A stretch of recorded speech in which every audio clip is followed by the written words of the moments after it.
आज की इस वीडियो में हम एल्गोरी ऑफ केव यानी प्लेटो ने एक कंसेप्ट दिया एल्गोरी ऑफ केव, इसको समझने की कोशिश करेंगे। इसमें हम सबसे पहले देखेंगे कि किसको कैद किया गया यानी किसको इम्प्रिजन किया गया और क्यों किया गया, और आखिरकार उन्हें डार्कनेस में क्यों रखा गया, और आग की रोशनी की वजह से जो शैडोज बन रही थी उन्होंने क्या रोल प्ले किया। और फिर हम डिस्कस करेंगे कि उस केव से एक कैदी बाहर निकला यानी केव से बाहर निकला वो, और फिर वो क्यों वापस आए केव में, उसकी रीजन क्या थी। और इस वीडियो के लास्ट में हम डिस्कस करेंगे कि आखिर एल्गोरी ऑफ केव का मेन आइडिया क्या है। देखिए, स्टोरी अगर आपको समझ भी आ जाए और मेन आइडिया आपको बताना हो कि प्लेटो आखिरकार बताना क्या चाहता है, तो आपको एल्गोरी ऑफ केव कभी भी समझ नहीं आएगा। तो मेन आइडिया क्या है, वीडियो के लास्ट में हम डिस्कस करेंगे कि एल्गोरी ऑफ केव का मेन आइडिया क्या है, मेन मैसेज क्या है। तो आपको अगर इस कंसेप्ट को कम्प्लीटली समझना है तो वीडियो एंड तक जरूर देखिएगा, क्योंकि सारी चीजें एक दूसरे से कनेक्टेड है। तो without waste of time topic को स्टार्ट करते हैं। अब सबसे पहले हम देखेंगे कि एल्गोरी ऑफ केव आखिरकार प्लेटो ने कब और कहाँ लिखा। प्लेटो ने एल्गोरी ऑफ केव 380 BCE में लिखा, और रिपब्लिक के बुक 7 में प्लेटो ने एल्गोरी ऑफ केव को एक्सप्लेन किया। एल्गोरी ऑफ केव को समझने से पहले हम लफ्ज एल्गोरी को समझने की कोशिश करेंगे। अब word allegory according to Oxford English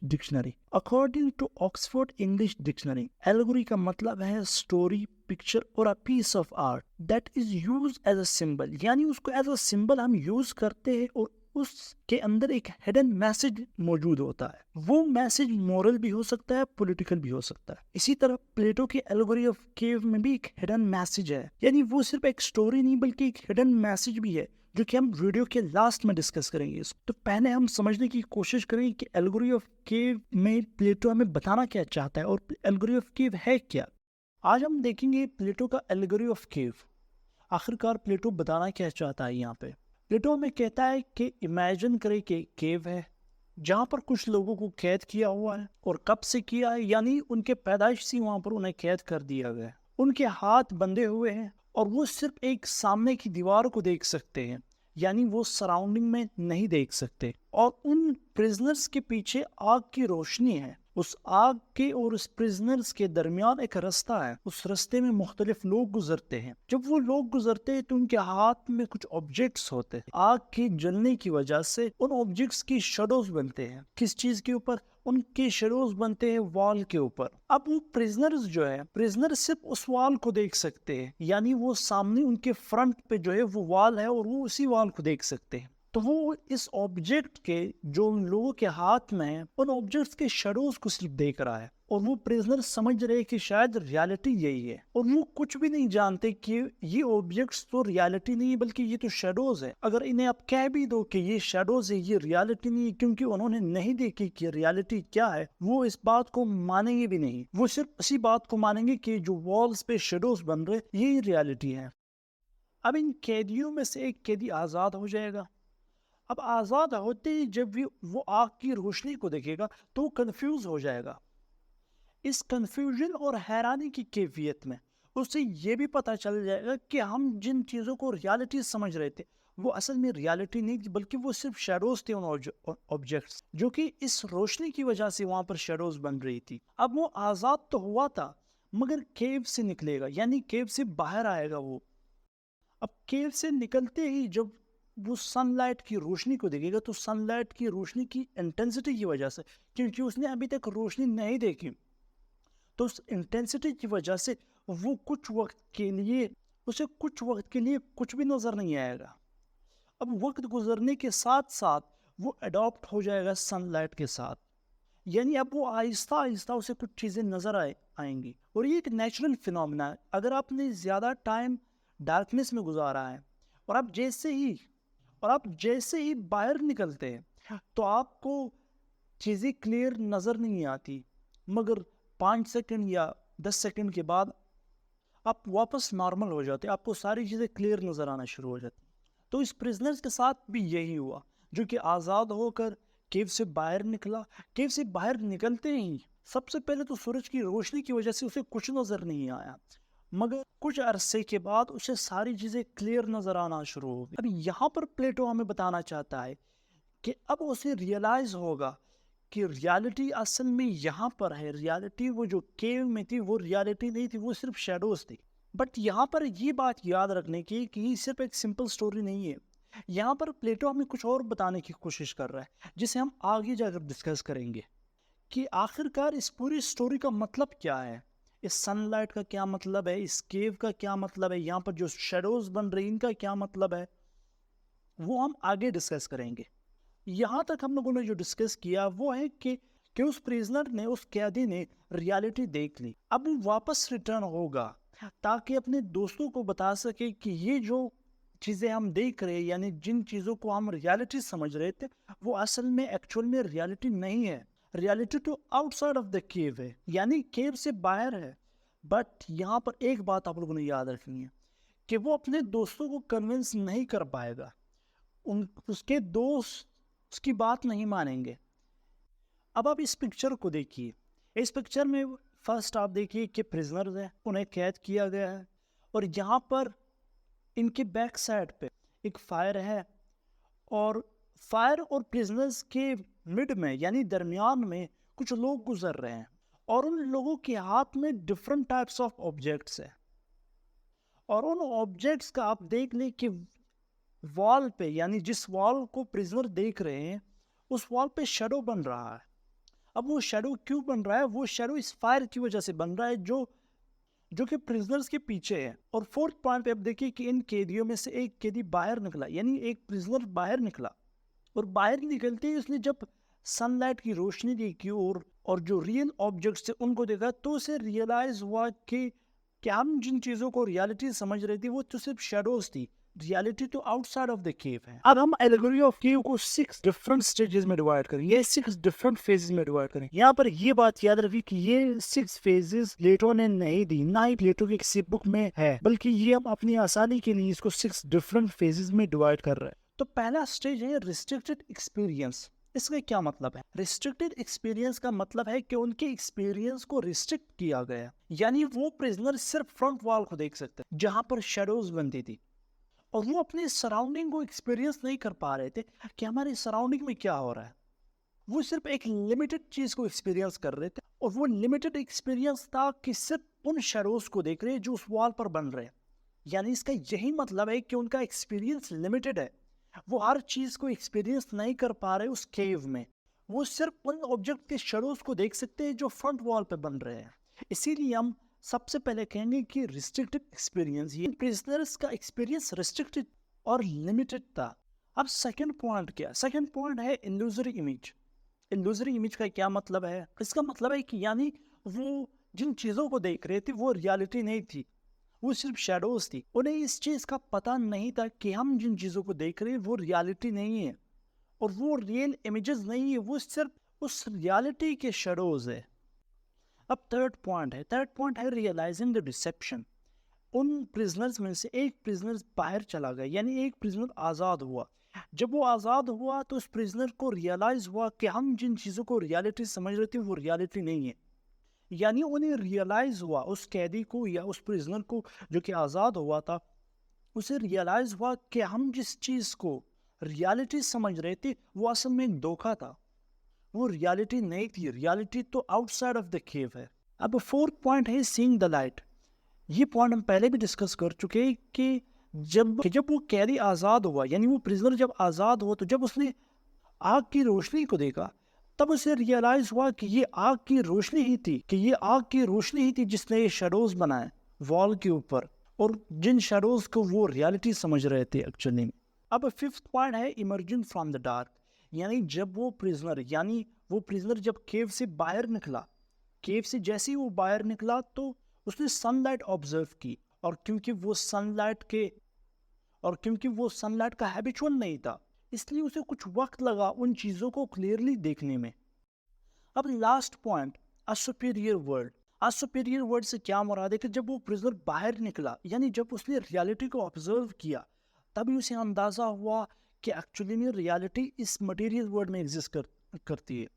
वहाँ पर केव में रियलिटी नहीं थी, बल्कि वो कुछ शेडोज थे, सिर्फ उन ऑब्जेक्ट्स के शेडोज थे। रियलिटी तो एक्चुअली यहाँ outside of the cave exist कर रही है। अब यहाँ तक तो हम लोगों ने सिर्फ स्टोरी डिस्कस की।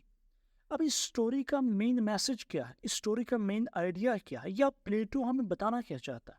अब हम डिस्कस करें कि आखिरकार प्लेटो ने जो रिप्रेजेंटेशन यानी जो केव किस चीज को रिप्रेजेंट कर रहा है, प्रिजनर किस चीज को रिप्रेजेंट कर रहे हैं, शेडोज वहां पर जो केव में जो शेडोज बन रही थी जिन पर हम लोगों ने बात की वो किस चीज को रिप्रेजेंट कर रहा है। और अगर आपको याद हो कि लास्ट में हम लोगों ने किया था कि एक प्रिजनर बाहर निकला था यानी एक कैदी बाहर निकला था, तो वो किसको रिप्रेजेंट कर रहा है और इस पूरी स्टोरी का एक क्रक्स क्या है यानी समरी क्या है, ये सब हम अब डिस्कस करेंगे। अब इस मेन आइडिया में हम ये सारी चीजें डिस्कस करेंगे। तो सबसे पहला मेन मैसेज ऑफ एल्गोरी है कि रियलिटी को हम थ्रू सेंसेस परसीव नहीं कर सकते। अगर आपको याद हो कि कीव में भी हम लोगों ने यही पॉइंट डिस्कस किया कि जो प्रिजनर्स थे वो सिर्फ थ्रू सेंसेस उन शेडोज को परसीव कर रहे थे, और यहाँ पर प्लेटो हमें ये बताना चाहता है सिर्फ थ्रू सेंसेस आप रियलिटी को एक्सपीरियंस या परसीव नहीं कर सकते। अब इसकी रीजन क्या है? रीजन ये कि सेंसेस कुछ इंफॉर्मेशन रिसीव कर सकती है, यानी सेंसेस किसी भी चीज के डीप रियलिटीज को नहीं जान सकती। उसके लिए आपने रीजनिंग करनी है, उसके लिए आपने क्वेश्चन करना है, उसके लिए आपके पास नॉलेज होना जरूरी है, यानी वो शेडोज को ही रियलिटी समझ बैठते जिस तरह प्रिजनर्स ने किया। अब सेकंड पॉइंट देखिए, सेकंड पॉइंट है कि आखिरकार प्रिजनर्स जो केव में प्रिजनर्स थे वो किस चीज को रिप्रेजेंट कर रहे हैं, तो वो रिप्रेजेंट कर रहे इग्नोरेंट पीपल, यानी वो लोग जो सुपरफिशियल नॉलेज को रियलिटी समझते हैं। अब केव में आपको याद होगा कि प्रिजनर्स उन शेडोज को रियलिटी समझ रहे थे, हालांकि वो रियलिटी नहीं। और इसी तरह मटेरियल वर्ल्ड में हम जिन चीजों को परसीव करते हैं थ्रू सेंसेस, और अगर हम ये समझते हैं कि यही रियलिटी है, तो प्लेटो इन जैसे लोगों को कहते हैं कि ये इग्नोरेंट पीपल है, यानी ये शेडोज को ही रियलिटी समझ रहे हैं। जिस तरह केव में प्रिजनर्स शैडो को रियलिटी समझ रहे थे, इसी तरह ये इग्नोरेंट पीपल अपने सेंसेस के, यानी वो जो चीजें थ्रू सेंसेस परसीव कर रहे हैं वो उन्हें रियलिटी समझ रहे हैं विदाउट उस पर क्रिटिकल थिंकिंग किए बगैर या क्वेश्चन किए बगैर। तो ये प्रिजनर्स रिप्रेजेंट कर रहे इग्नोरेंट पीपल को। अब नेक्स्ट पॉइंट है थ्योरी ऑफ फॉर्म, यानी एल्गोरी ऑफ केव ही से प्लेटो ने हमें थ्योरी ऑफ फॉर्म्स दी। अब थ्योरी ऑफ फॉर्म्स क्या है, इस चीज़ को अगर आपने डीपली समझना है तो मैंने एक वीडियो बनाई है, इस पर एक सेपरेट वीडियो मैंने बनाई है जिसका लिंक आपको कमेंट सेक्शन या डिस्क्रिप्शन में मिल जाएगा। अब यहाँ पर थ्योरी ऑफ फॉर्म्स को सिर्फ इतना समझिए कि प्लेटो हमें बताना चाहता है कि reality exist beyond the physical world, यानी फिजिकल वर्ल्ड में रियलिटी एग्जिस्ट नहीं करती और हम उसे थ्रू सेंसेस परसीव नहीं कर सकते। अब ये था थर्ड पॉइंट जिसमें प्लेटो ने एल्गोरी ऑफ केव को यूज करके थ्योरी ऑफ फॉर्म्स को एक्सप्लेन किया है। और एल्गोरी ऑफ केव और थ्योरी ऑफ फॉर्म्स दोनों कनेक्टेड, एक दूसरे से दोनों कनेक्टेड है। यहाँ तक तो हम लोगों ने 3 डिस्कस किए। फोर्थ मेन आइडिया क्या है? फोर्थ मेन आइडिया है कि शेडोज, आखिरकार शेडोज किस चीज को रिप्रेजेंट कर, वहां पर वॉल पे जो शेडोज बन रही थी वो रिप्रेजेंट कर रही है फिजिकल वर्ल्ड में। आपको याद होगा कि शेडोज रियलिटी नहीं थी, इसी तरह फिजिकल वर्ल्ड में जिन चीजों को हम परसीव कर रहे हैं वो रियलिटी नहीं है। और इसके बाद जो पॉइंट है वो है कि ऑब्जेक्ट आउटसाइड द केव, यानी जब वो प्रिजनर केव से बाहर निकला और उसने जो ऑब्जेक्ट्स देखे तो वो रिप्रेजेंट कर रहे द रिल्म ऑफ फॉर्म्स या आइडियाज। अब नेक्स्ट जो पॉइंट है वो है फिलोसोफर। आपको याद होगा कि हम लोगों ने लास्ट में डिस्कस किया कि एक प्रिजनर यानी एक कैदी बाहर निकला था, यानी उस केव से वो बाहर आया था। अब यहाँ पर वो जो कैदी यानी वो जो प्रिजनर बाहर आया था वो किसको रिप्रेजेंट कर रहा है? वो है फिलोसोफर को रिप्रेजेंट कर रहा है।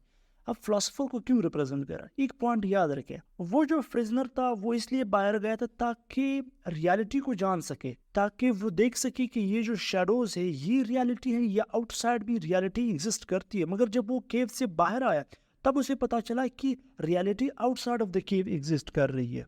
और इसी तरह प्लेटो के मुताबिक फिलोसोफर वो है कि हर चीज को डीपली समझने की कोशिश करता है, यानी फिलोसोफर सिर्फ उन चीजों को रियलिटी नहीं समझता है जो सिर्फ वो थ्रू सेंसेस जिन्हें परसीव करता है, वो इसकी डीप रियलिटीज को डिस्कवर करने की कोशिश करता है। वो इन चीजों पर क्वेश्चंस करता है जिस तरह प्लेटो और सोक्रेटिस ने की, और इस क्वेश्चन और रीजनिंग की वजह से एक फिलोसोफर रियलिटी तक पहुंच पाता है। तो ये था फिफ्थ पॉइंट जिसमें हम लोगों ने डिस्कस किया कि जो प्रिजनर केव से बाहर निकला था वो किस चीज को रिप्रेजेंट कर रहा है, तो वो रिप्रेजेंट कर रहा है फिलोसोफर को।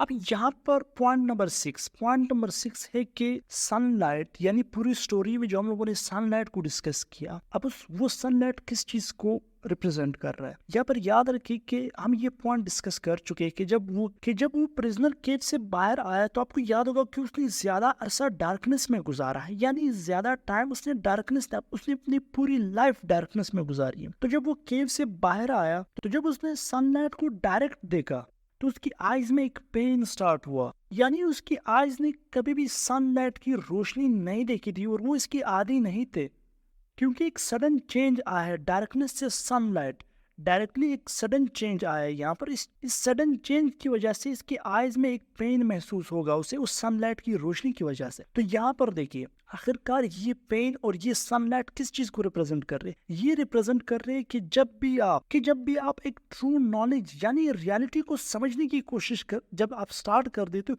तो ये एक पेनफुल प्रोसेस है, ये इजी प्रोसेस नहीं है। तो प्लेटो आपको बताना चाहता है कि अगर आपने डीपर रियलिटीज को समझना है तो ये एक इजी प्रोसेस नहीं है, बल्कि एक पेनफुल प्रोसेस है। आपने अगर ट्रू नॉलेज या ट्रू विजडम को समझना है और डीपर रियलिटीज को समझना है, और फिलोसोफर जिस तरह नॉलेज हासिल करता है आपने उस तरह नॉलेज हासिल करना है, तो ये इजी प्रोसेस नहीं है, बल्कि ये एक पेनफुल प्रोसेस है। तो ये था 6 पॉइंट। तो यहाँ तक हम लोगों ने देखिए पहले, अब हम एज अ समरी अगर देख ले कि पहले हम लोगों ने स्टोरी को डिस्कस किया, बाद में हम लोगों ने स्टोरी को 6 स्टेजेस, डिफरेंट स्टेजेस में डिवाइड किया, उसको समझा। बाद में फिर हम लोगों ने मेन आइडिया यानी एल्गोरी ऑफ केव में जो जो चीजें प्लेटो ने बताई हैं वो किस चीज को रिप्रेजेंट कर रही है, इस चीज को समझा। अब हम और आज समरी देखेंगे कि आखिरकार प्लेटो एल्गोरी ऑफ केव में हमें क्या बता रहा है, और अभी तक हम लोगों ने जो डिस्कस किया उसकी समरी क्या है। तो और आज समरी है कि प्लेटो इस एलेगोरी ऑफ केव के जरिए आपको बताना चाहता है कि आपने हर चीज पे क्वेश्चन करना है, यानी अगर आपने रियलिटी को जानना है तो आपने हर चीज पे क्वेश्चन करना होगा। विदाउट क्वेश्चनिंग आप रियलिटी तक नहीं पहुंच सकते। और सेकंड पॉइंट में हमें प्लेटो बता रहा है कि सिर्फ फिजिकल वर्ल्ड, यानी जिन चीजों को आप थ्रू सेंसेस एक्सपीरियंस कर यानी जिन चीजों को आप थ्रू सेंसेस परसीव कर रहे हो वो रियलिटी नहीं है। रियलिटी को समझने के लिए आपने डीपर इंक्वायरी करनी है और फिलोसोफर की तरह सोचना है, तब ही आप रियलिटी तक पहुंच पाओगे। और लास्ट में वो हमें बता रहा है कि अपने आप को इग्नोरेंस से फ्री करो, यानी इग्नोरेंट मत बनो, फिलोसॉफिकल अंडरस्टैंडिंग हासिल करो जिसके जरिए से आप रियलिटी तक पहुंच पाओगे। तो होप सो कि आपको एल्गोरी ऑफ केव कंप्लीटली समझ आ चुका होगा। एल्गोरी ऑफ केव में हम लोगों ने पहले स्टार्टिंग में इसकी स्टोरी समझी, बाद में फिर हम लोगों ने 6 स्टेजेस में डिफरेंट 6 स्टेजेस में इसी स्टोरी को समझने की कोशिश की। फिर हम लोगों ने थ्रू पिक्चर इस चीज़ को एक्सप्लेन करने की कोशिश की। फिर हम लोगों ने मेन आइडिया या मेन मैसेज एल्गोरी ऑफ केव का क्या है वो समझने की कोशिश की। फिर हमने एंड में यहाँ पर हम लोगों ने और आज समरी देखी। तो ये थी एल्गोरी ऑफ केव। होप सो कि आपको ये समझ आ चुका होगा। अगर आप इस चैनल पर नए हैं तो इस चैनल को सब्सक्राइब कीजिए, और अगर आपको ये वीडियो पसंद आई हो तो वीडियो को लाइक और शेयर और कमेंट करना मत भूलिएगा। और अगर आप पॉलिटिक्स, फिलोसफी और करंट अफेयर्स के टॉपिक में इंटरेस्टेड है तो इस चैनल को सब्सक्राइब करना मत भूलिएगा, क्योंकि मैं इन टॉपिक से रिलेटेड वीडियो अपलोड्स करता रहूँगा। आपकी सपोर्ट मेरे लिए एक बहुत बड़ी मोटिवेशन होगी।